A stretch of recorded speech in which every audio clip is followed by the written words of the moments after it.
My fiancé said he needed to find himself 2 weeks before our wedding. 2 months later, I saw him propose to someone else on Instagram. The caption called her his soulmate. The ring was bigger than the one he'd given me. I recognized the restaurant, the same place he'd told me we couldn't afford for our rehearsal dinner. I'd already lost the venue deposit, the dress alterations, and most of my dignity explaining to 150 guests why there'd be no wedding. My mom had stopped speaking to me, saying I must have done something to push him away. His mom blamed me for not being understanding enough of his spiritual journey. My friends got tired of hearing me cry after week 6. The text messages slowed down, then stopped completely. So I did what any rational person would do. I hired a wedding photographer anyway, booked the venue for a different date, ordered the flowers and the cake exactly as planned, sent out invitations for a celebration to mark the best day of my life. The invitations were elegant, expensive, identical to the ones I'd already sent. Then I married myself. I walked down the aisle alone in my altered dress, veil and all, while my cousin played the piano, the same songs we'd chosen together. My dad gave me away to nobody, his hand shaking on my arm. I said my own vows in front of 18 people who actually showed up, promised to love myself, honor myself, never abandon myself 2 weeks before I needed me most.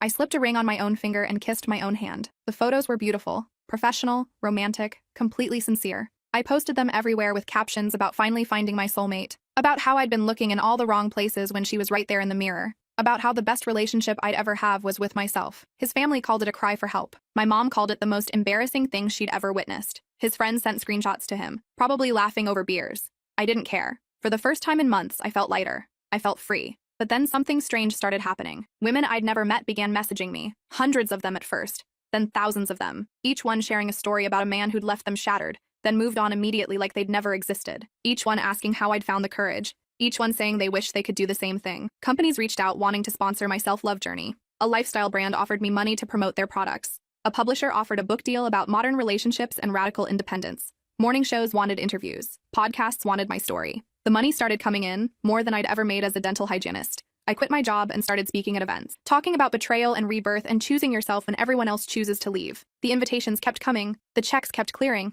My social media following exploded. Women called me brave. Men called me insane. I didn't care about either opinion. He sent a message 6 months later, congratulating me on monetizing my mental breakdown. Said I was pathetic for building a career off our failed relationship. I didn't respond. I blocked him and moved on. But then I received a package at my apartment. No return address. Plain brown box with my name written in careful handwriting. Inside was a flash drive and a handwritten note. I recognized the handwriting immediately. It was from his new fiancée, the woman from Instagram, the soulmate. The note said 3 words. Watch this first. My hands shook as I plugged the drive into my laptop. The file was labeled simply, for you. I clicked it. The video started with her face, sitting in what looked like a hotel room. She wasn't wearing makeup. Her eyes were red and swollen. I don't know if you'll watch this, she said, but I need you to know the truth before it's too late. She explained how they'd met at a meditation retreat, how he'd told her he was recently single, healing from a toxic relationship, how she'd fallen for his vulnerability, his openness, his talk about finding his authentic self. They'd spent every day together for 2 weeks. By the end of the retreat, they were inseparable. He never mentioned you, she said.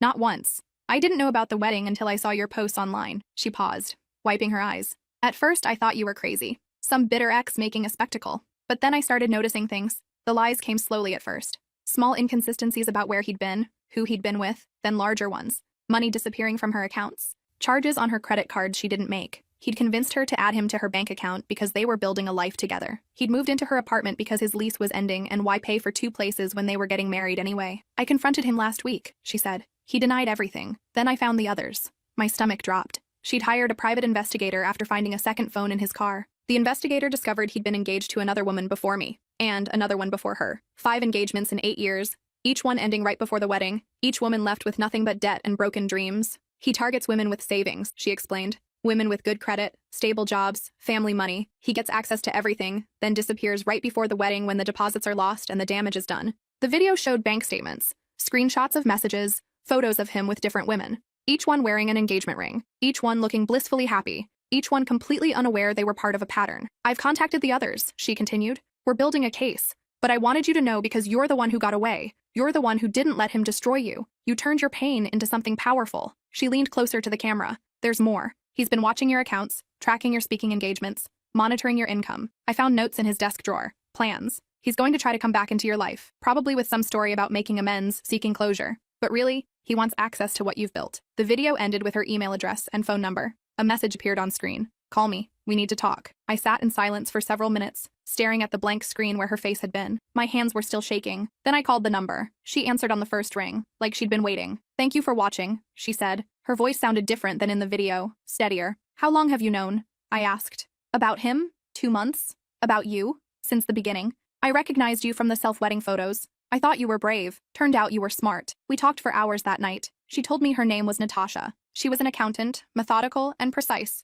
which is why she'd caught his inconsistencies faster than the others. She'd been documenting everything since the first lie, building a case without him knowing. The investigator found more than 5, she said. There are at least 8 women we can prove, probably more who never came forward. She told me about Bethany, who'd lost her entire inheritance from her grandmother. Roxanne, who'd declared bankruptcy after he maxed out credit cards in her name. Felicia, who'd attempted suicide after he cleaned out her retirement account and disappeared. Monroe, who'd lost custody of her kids when the financial devastation made her unable to pay for housing. Adelaide, who'd been left with $80,000 in wedding vendor debts. Each story more devastating than the last. Each woman believing she was the only one. Each woman convinced she'd done something wrong, pushed him away, failed somehow. We want to go public, Natasha said. Expose him. But we need someone with a platform. Someone people will actually listen to. I thought about my followers, the book deal I'd just signed, the speaking tour scheduled for next year, everything I'd built from the wreckage he'd left behind. What would going public mean? I asked. The truth, all of it. Names, faces, evidence. A coordinated release across all platforms. We make him infamous. We make sure every woman who searches his name finds us first. I didn't answer right away. I thought about the backlash, the scrutiny, the inevitable accusations that we were vindictive or lying. I thought about my mom who'd just started talking to me again, my career that was finally stable. I'll do it, I said. The next month was spent gathering everything. Natasha coordinated with the other women. We created a shared drive with bank statements, emails, text messages, photos, police reports from the ones who'd tried to press charges. The investigator compiled a timeline spanning 12 years, showing his pattern across different cities, different identities, different versions of the same con. I met with each woman individually. Bethany lived 2 states away, working 2 jobs to rebuild what he'd taken. She showed me the letters from her grandmother, telling her to use the inheritance wisely. She saved for 40 years, Bethany said. He spent it in 6 months. Roxanne met me at a coffee shop near her new apartment. She'd lost her house, her car, her savings. I thought declaring bankruptcy would be the end, she said. But it was just the beginning of realizing how completely he'd destroyed my credit. Felicia was the hardest to meet. She was still in therapy, still recovering from the attempt. He told me I was worthless, she whispered. That no one would believe me if I tried to report him. I started to believe it too. Monroe's children were living with her sister while she tried to get stable housing. The judge asked why I couldn't keep a roof over their heads, she said. How do you explain to a courtroom that someone systematically stole your ability to function? Adelaide was a wedding planner, which made the irony particularly cruel. He knew exactly how to manipulate the vendors, the contracts, the deposits. By the time I realized what was happening, I was liable for everything. We documented every conversation. Every woman signed releases allowing their stories to be shared. The investigator verified every claim, every transaction, every detail. We wanted this to be airtight, undeniable. I posted the first video on a Tuesday morning. Just me, sitting in my apartment telling my real story. Not the empowering tale of self-marriage and independence. The truth. How I'd been manipulated, gaslit, and financially devastated by someone I'd trusted completely. How the self-wedding wasn't empowerment, it was survival. How I'd turned my pain into profit because I had no other choice. The video went viral within hours. Then the others came forward. Natasha posted next with all her documentation. Then Bethany, Roxanne, Felicia, Monroe, Adelaide.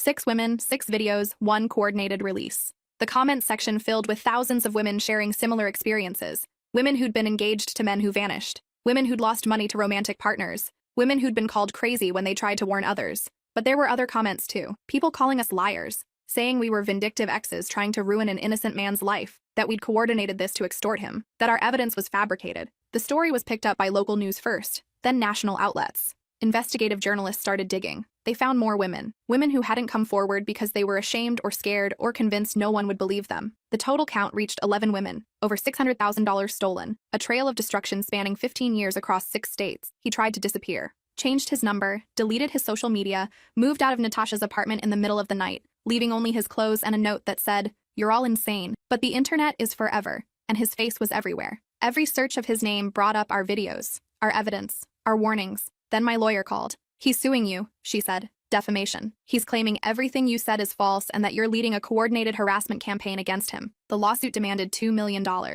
More money than I'd made from my entire platform. He wanted everything I'd built, plus damages for emotional distress and loss of reputation. Can he win? I asked. My lawyer was quiet for a moment. "With the evidence you have? No. But defending against the suit will cost you $50,000 minimum. More if it goes to trial. And that's just your fees. The other women are being sued separately. 6 lawsuits. 1 for each of us who'd posted videos. Each demanding damages. Each threatening financial ruin if we didn't recant publicly and pay him for the harm we'd caused. He's trying to bankrupt us into silence," I said. "That's exactly what he's doing," my lawyer confirmed. The other women panicked. Bethany couldn't afford a lawyer. Monroe was already struggling financially. Adelaide's business was failing because of the media attention. We were being punished for speaking up, exactly as he'd planned. But something unexpected happened. The story gained traction. Women's advocacy groups took notice. Legal aid organizations offered assistance. A law firm specializing in harassment cases offered to represent all of us pro bono if we'd let them turn this into a larger case about predatory financial abuse. "We can't promise you'll win," the lead attorney said during our first meeting, "but we can promise you won't face this alone." The discovery process was brutal. His lawyers painted us as scorned women colluding to destroy an innocent man. They submitted character witnesses claiming he was generous and kind. They produced emails from women he'd dated who said he'd been nothing but respectful. They tried to make my self-wedding into evidence of mental instability. Called my social media presence proof I was an attention seeker willing to fabricate stories for clicks. Questioned whether I'd really been engaged to him at all, or if I'd made everything up for publicity. Meanwhile, my platform was crumbling. Speaking engagements were canceled. Brands pulled sponsorships, saying the legal controversy made me too risky to associate with. The book deal was put on hold pending the lawsuit's outcome. My income disappeared almost overnight. I had to move back in with my dad. The same dad who'd walked me down the aisle at my self-wedding, who'd stood beside me when everyone else called me crazy. He didn't say I told you so. He just helped me unpack my boxes and made dinner like nothing had changed. "You did the right thing," he said one night while we washed dishes together. "Even when the right thing costs you everything." But everything kept getting worse. My bank account was frozen due to the pending lawsuit. I couldn't get hired anywhere because my name brought up pages of legal drama. The other women were facing similar consequences. Bethany lost custody of her daughter temporarily. Her ex-husband used the media coverage to paint her as unstable, dragging her name through family court. Roxanne was fired from her accounting job for bringing negative attention to the firm. Felicia had a setback in her recovery and ended up hospitalized again. Monroe's sister threatened to keep her children permanently if she didn't drop the case. Adelaide's wedding planning business closed completely. We were being destroyed for trying to prevent him from destroying others. The irony wasn't lost on any of us. Then, 8 months into the legal battle, Natasha called with news. "The investigator found another woman," she said. "Number 12. But this one's different." Her name was Camilla. She was a federal prosecutor's daughter, and she'd been documenting her relationship with him for over 2 years. She'd suspected something from the beginning and had kept everything. Every text message, every voicemail, every receipt, every promise. She'd been building a criminal case, working with the FBI to track his pattern across state lines. "Why didn't she come forward sooner?" I asked. "She was waiting," Natasha said. "She needed enough evidence for federal charges. Wire fraud, identity theft, financial exploitation. She needed a pattern that crossed state lines, multiple victims, proof of intent. She used us," I said slowly. "She knew about us and waited while we suffered. She built a case," Natasha corrected. "A real one. Criminal, not civil. Prison time, not just settlements." I didn't know how to feel about that. Grateful that someone had been working toward real justice. Angry that she'd watched us struggle while gathering evidence. Both felt true simultaneously. Camilla agreed to meet with all of us. She was younger than I'd expected, maybe 26, with the kind of quiet confidence that came from always being the smartest person in the room. She spread documents across the conference table like she was presenting to a jury. "I've been tracking him for 28 months, she said. "I knew about some of you from his financial records. Others I found through the investigators' reports after you went public. Why didn't you warn us?" Monroe asked. Her voice was shaking. Camilla's expression didn't change. "Because 1 or 2 victims isn't enough for federal prosecution. I needed a pattern. Multiple victims across multiple states over multiple years. I needed evidence of systematic fraud, not individual bad relationships." "We're not bad relationships," Bethany said. "We're crimes." "Exactly," Camilla agreed. "Which is why I waited. I needed enough to put him away for decades, not months. I needed to make sure that when this went to trial, there would be no possibility of him walking away." She showed us what she'd compiled. Bank records showing systematic patterns of theft, emails where he'd used different names with different women, phone records showing he'd been engaged to multiple women simultaneously, travel records showing he'd moved between cities right after draining accounts. "He's been doing this since he was 22, she said. "Maybe earlier, but that's as far back as I can prove. He's stolen from at least 18 women that I can document. The total is probably over $1 million. The room went silent. 18 women. $1 million. Over 15 years of systematically destroying lives. "The FBI arrested him this morning," Camilla continued. "He's being charged with wire fraud, identity theft, and financial exploitation. The civil suits against you will likely be dropped once the criminal charges become public." I should have felt relieved, vindicated. But mostly I felt numb. Justice was coming, but it couldn't undo what had already been done. It couldn't give Bethany back her inheritance, or Monroe her children, or Felicia the years she'd lost to trauma. "What happens now?" I asked. "He'll likely take a plea deal to avoid trial," Camilla said. "Based on the evidence, he's looking at 20 to 40 years. The civil suits against you should collapse once his criminal attorney advises him to drop them. You might even be able to sue him for malicious prosecution." "With what money?" Adelaide asked bitterly. "He's probably hidden everything." Camilla slid another folder across the table. "The FBI is seizing his assets, including offshore accounts he didn't think anyone knew about. There's approximately $430,000 that will be divided among documented victims." It wasn't enough. It would never be enough. But it was something. Bethany started crying. Monroe put her face in her hands. Adelaide just stared at the folder like it might disappear.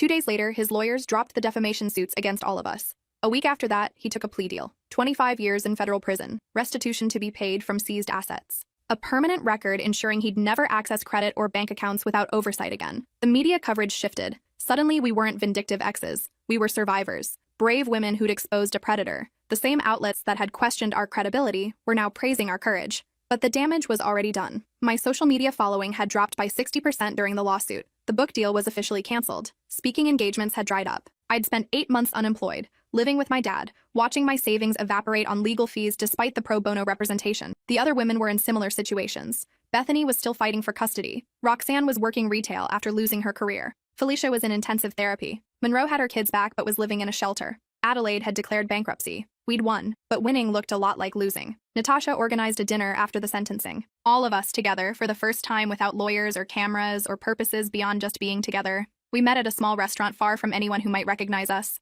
To survival, Natasha said, raising her glass. We drank to survival, to justice, to the end of a nightmare that had consumed years of our lives. But the toast felt hollow. We were free from him, but we weren't free from what he'd done. As dinner ended, Camilla pulled me aside. I'm sorry, she said, for waiting so long, for using your pain to build a better case. Did it work? I asked. He pled guilty to everything, took a deal to avoid trial where even more would have come out. He'll be 70 before he's eligible for parole. Then it was worth it, I said. I meant it, and I didn't. The conviction mattered, but it didn't give me back the year I'd lost to legal battles. It didn't undo the damage to my reputation or my career or my relationship with my mom, who still barely spoke to me. I drove home that night thinking about justice and revenge, and whether they were the same thing, wondering if punishment for him equaled healing for us, knowing that the answer was no, but not knowing what else to want. My apartment was small and plain, nothing like the life I'd built during my brief time as someone people listened to, but it was mine. Paid for with honest work at a dental office that hired me despite the Google results. Filled with things I actually needed, free from performance.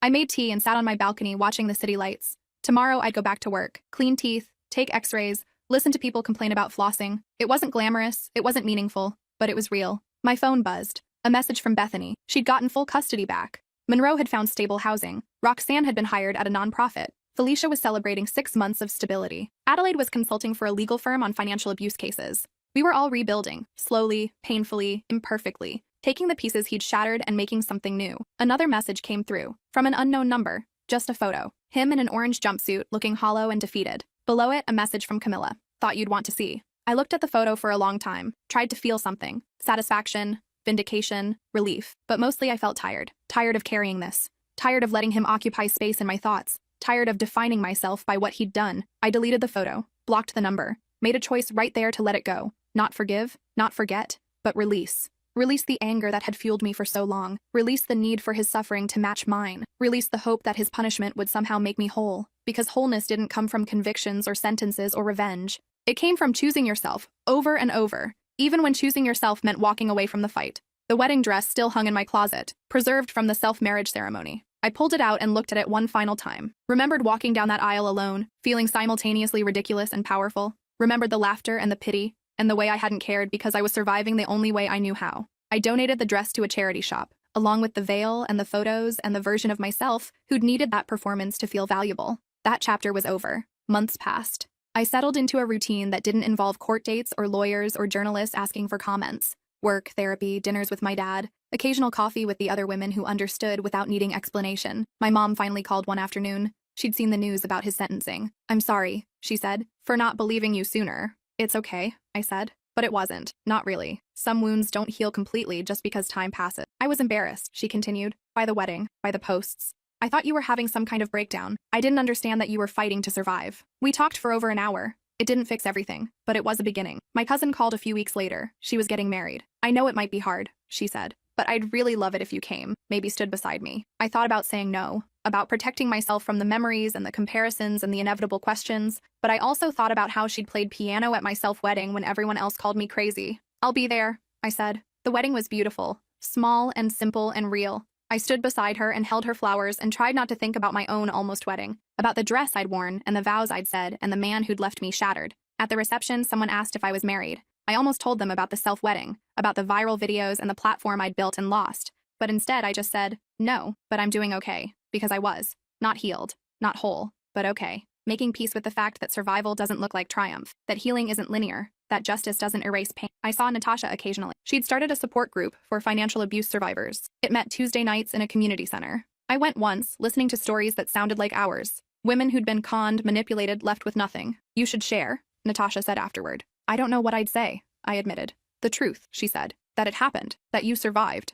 That surviving is enough. I started going regularly, not as a speaker, just as someone who'd been through it. Sometimes I shared. Sometimes I just listened. It helped more than I'd expected. A year after the sentencing, a journalist reached out. She was writing a book about financial predators and wanted to include our story. Only if you're comfortable, she said. But I think it's important. I thought about saying no, about keeping this chapter closed, but I also thought about the women in that support group, the ones who'd never reported, the ones who thought they were alone. I'll do it, I said, but on my terms. The book came out 18 months later. It told our stories accurately, with dignity, without sensationalizing the trauma. My chapter was called The Woman Who Married Herself, and it told the whole truth. The wedding, the platform, the lawsuit, the collapse, the survival. The book didn't go viral. It sold modestly, got decent reviews, and then faded into obscurity, but it existed. A record of what happened, proof that we'd spoken up, fought back, survived. I got messages occasionally from women who'd read it, thanking me for telling the truth, for showing that survival doesn't look like Instagram posts and empowerment speeches, that sometimes survival looks like moving back in with your dad and taking whatever job will hire you and rebuilding from nothing. My platform never recovered. The followers who left didn't come back. The book deal stayed canceled. The speaking engagements remained rare. I was no longer the woman who married herself. I was just someone who'd survived something terrible and lived to talk about it. But I was okay with that. Better than okay, actually. Because the platform had been built on performance, on turning pain into content, and I didn't want to perform anymore. I wanted to just exist, quietly, honestly, imperfectly. I ran into his mom once at a grocery store 2 years after the sentencing. She looked older, worn down. She saw me and froze. I'm sorry, she said, for not believing you. For blaming you. I nodded. Didn't say it was okay because it wasn't. But I appreciated the acknowledgement. He's appealing the sentence, she continued. Says the evidence was obtained illegally, that he was coerced into the plea deal. Of course he is, I said, not surprised. Not even angry anymore, just tired. Will you testify if it goes back to trial? She asked. Yes, I said. Every time, for as long as it takes. She nodded and walked away. I continued shopping, buying groceries for dinner with my dad. Normal, mundane, real. The appeal was denied 6 months later. His sentence stood, 25 years.